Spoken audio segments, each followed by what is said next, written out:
Good morning, friends. It's Saturday, and I'm back with Chapter 34 of my upcoming book, Campaign in Fort Stix.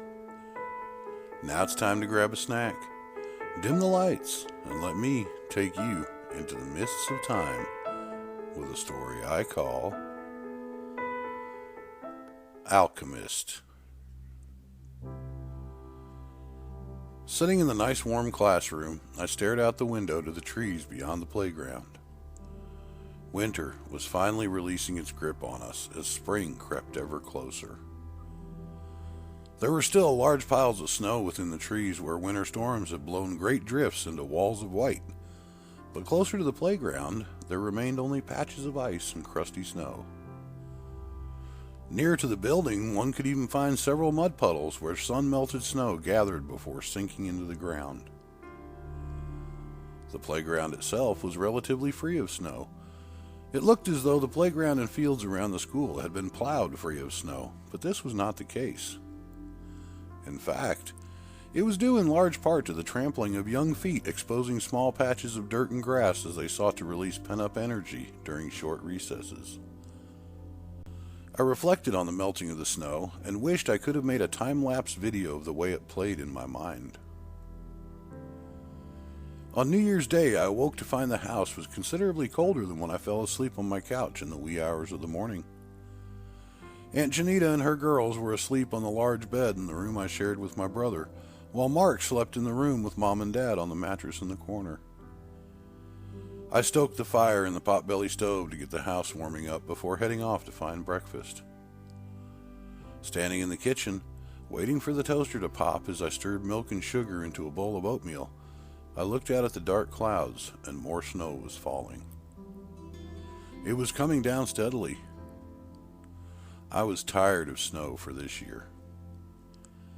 This had been one of the worst winters I'd ever seen, and it seemed it was not over yet. Dee came in as my toast finished, drawn by the warmth and smell of hot bread. She made some oatmeal and toast before joining me in the dining room. We ate quietly, watching the snow, and I could tell she was ready for spring as I was. Just as we finished eating, Aunt Janita came in and started coffee. She seemed oblivious to the snow until she was sipping her first cup, and I saw her eyes get big as she looked out the window over the rim of her cup. Her eyes were still red from the night of celebrating the new year, and her long auburn hair was down from its customary bun. It was kind of fluffed out in all directions like a teddy bear that just came out of the clothes dryer. I almost laughed as her big eyes and hair reminded me of a Halloween cat. She got up immediately, and I heard her rushing around as she went to the bathroom to get her hair under control before dressing and gathering her things up. She told Dee to get dressed and get her coat on, and then she bundled up the baby. Within moments, the three of them were headed toward the back door when my dad came out of his room. "Leaving already?" he asked. "I thought we would make breakfast for you headed home." "It's snowing again and really coming down," Aunt Janita said. "I got to get these kids home before the roads get too bad." Dad poured a cup of coffee and looked out the window. It was snowing really good, and I could see him trying to decide something. "Give me a minute and I'll follow you and make sure you get there okay," he said to Aunt Janita. "I do not want you getting into trouble on the way home." Aunt Janita seemed relieved at this and stopped to pour herself another cup of coffee. Knowing I was headed out into the cold, because of course I was not about to sit out a possible adventure, I made Dee and I mugs of hot chocolate. We sipped at it until Dad returned from getting dressed and headed us out the door. The ride to Portage was uneventful, and once Aunt Janita made coffee to refill Dad's mug for the trip home, we were off again. The old trailer park looked the same as ever, and I saw some of my friends playing in the big field by the pond. They waved, and I waved back as I remembered my adventures at that pond during the winter. The falling through the ice when chasing ducks was not the first time I had done this. During the summer, we fished in the pond, catching and releasing bass, bluegill, and sometimes very large goldfish. No one knew where the goldfish came from or how they got so large. It was rumored that they were dumped into the pond by parents who did not want to have to take care of their children's fish that were brought home from school on Carnival Day. In the spring, when the toads mated, we would spend hours catching toads and releasing them. Their long chains of egg sacs seemed to be everywhere, and a favorite activity was finding just hatched tadpoles. The tadpoles were taken home and placed in glass bowls to watch their development into toads. Once they were toads, they were released back at the pond once again. But we never really saw them after that during the summer or fall, only in the spring, which made us wonder where they all came from. In the winter, we waited for the pond to get fully frozen over, and then it was time for ice skating and ice hockey. The only problem was, we could never be sure when it was fully frozen over and would take turns checking the ice for safety. This often resulted in someone falling through when it was not time yet. Several times, it was I. Getting back on Highway 20, Dad headed us back home and I relaxed to enjoy the ride. The snow was still coming down heavily and traffic was slow, but no one was sliding around or getting stuck. As we approached the overpass of Interstate 94, I heard a long, hard blast from a trucker's horn and saw a northbound truck suddenly fly off the overpass between the two bridges and slam into one of the concrete columns holding the bridge up. The truck's cab was crumpled up into an impossibly small accordion shape as the trailer followed close behind. Whatever he was carrying spilled from the ruined trailer all over the eastbound lanes of the Highway 20, and cars traveling on 20 began skidding out of control. Even though my dad was reacting to the traffic around him, I could not take my eyes from the truck. There was no way the driver survived. My dad pulled the truck over under the bridge not far from the wrecked semi. He jumped out, and I followed to see if we could help the driver. I was just coming around the concrete column when my dad turned back and held up his hand for me to stop. He said the driver could not be helped and led me back to our truck. He said I did not want to see what happened. The police came, and after taking statements from my dad and others who saw what happened, asked us to clear the area so the wreckers could get in. I tried to get a better look at the truck as we went by, but the officers had already covered the driver's windows with a tarp.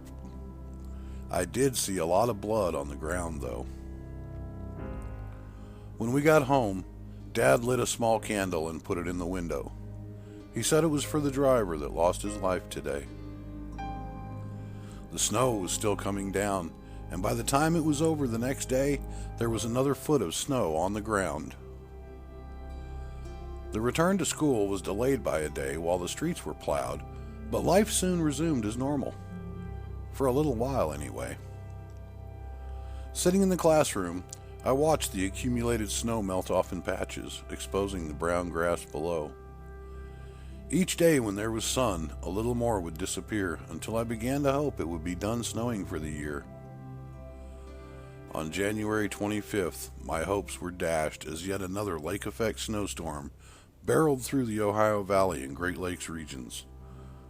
One of the worst storms on record for Indiana dropped temperatures below minus 50 degrees Fahrenheit, with more than 30 inches of snow falling in many areas. South Bend received a record 36 inches of snow, while other areas received 40, and the wind whipped up snowdrifts to a towering 20 feet high. The worst snowstorm of the season had created drifts so high, they went from the peak of the house on the western side all the way across the lawn and driveway to the edge of the field where Fort Stix once stood. The duck pen just barely stuck out of the drift, and on the side of the garage, that drift totally covered the rifle range. I had to shovel the snow off the back porch in order to get out of the house. Even though it faced the south, the snowdrifts piled up the stairs and against the railing where it eventually swept over the roof above. Once the porch was cleared, there was an almost clear area to the end of the house toward the garage where the biggest snowdrift spilled down. Surprisingly, the snow insulated the garage, and though it was cold, it was not as cold as outside due to the lamps in the chicken and duck pens. Those areas were actually reasonably warm, warm enough that the water dishes did not freeze, despite the small snowdrift blown in from the chicken coop entrance in the outside wall. Mark and I spent several hours playing in the snow. We tunneled along the side of the house and built snow forts. It was great fun, but even fun gets boring when you're tired of being cold. I began to long for spring and sunshine. The brief bursts of sun that came through the clouds as I looked out from the classroom window were most welcome. I turned to look at the clock on the wall. Today was a special day for me. As my next science project, I had proposed making gunpowder, something my dad taught me, that we did for our black powder weapons. Black powder, to be more precise, as I was not schooled in the chemistry to make nitrate gunpowder. Yet. It was on my list of things to learn, as was reloading of ammunition. After explaining the process to my science teacher, he got approval from the principal for my demonstration and arranged with my homeroom teacher to swap times for the afternoon classes. This was to allow my science project to take place outdoors after the last recess and just before we were released for the day. I would mix up the gunpowder and then take it outside to the playground by the tetherball pole and ignite it.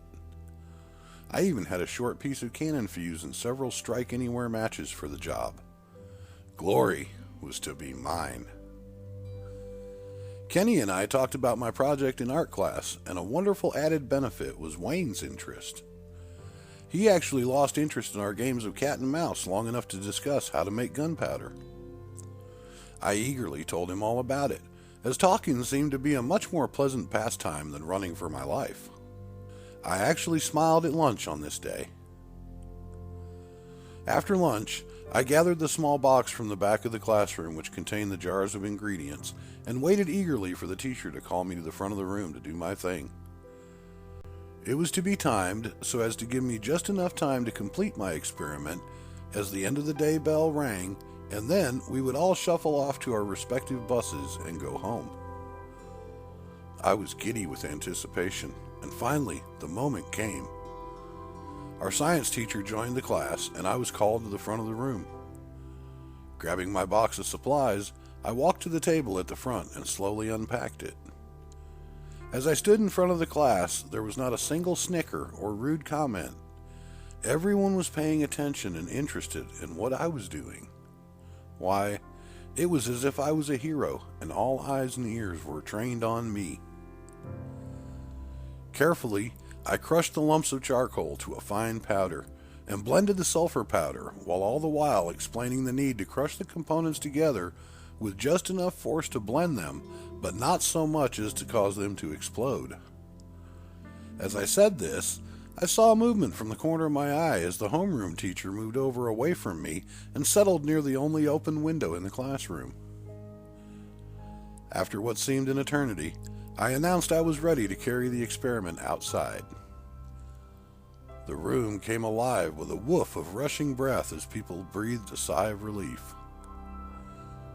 On the playground, I was directed to the tetherball court, where I carefully laid a piece of doubled aluminum foil and poured the gunpowder onto it.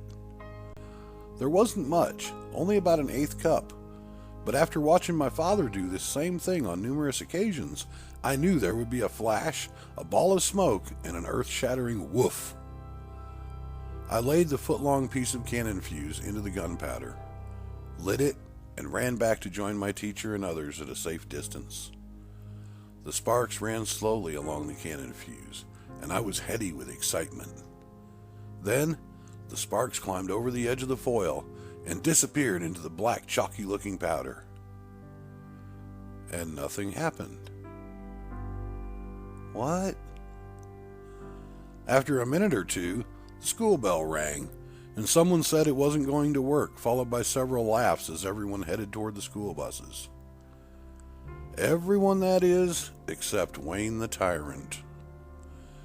He was convinced it had all been a ploy and decided I needed to be pounded for my insolence. He and his goons tried to surround me, but I gave them the slip and ran for the bus. I dodged this way and that, cutting through the school and then back around it to evade them, and managed to get to the school bus just in time to see it leaving without me. As I ran through the woods with the tyrant and his goons hot on my heels, hollering like a bunch of hound dogs chasing a convict, I reasoned in my mind what had gone wrong. I had mixed all the ingredients correctly. I was sure of it. And I ran back through the list mentally until I realized what had gone wrong. In my excitement, I had forgotten the saltpeter. I slipped my hand in my pocket and my fingers curled around the small bottle of saltpeter. As my father instructed me, I put the saltpeter in my pocket with the intention of mixing it in last when I got outside to the playground. It was a safety precaution he taught me to keep the powder stable while indoors. After crossing the road from the shortcut into my woods where I knew Wayne would not follow, I stopped a little way in and rested by a tree. I knew they would probably be able to see my breath in the cold air, but I also knew they would not enter these woods. I still did not know why, but knowing I was safe was enough. I watched as my pursuers came to the edge of the road across from me and gathered back into a group before turning to go back the way they came. I wished I had thought to grab the tinfoil and powder from the playground so that I could finish it and set it off now just to show them. It occurred to me as I walked home through the woods that perhaps it was better that my experiment had not worked. Wayne and his group were undoubtedly violent, and entrusting them with the knowledge of how to make explosives was probably not the best idea in the world.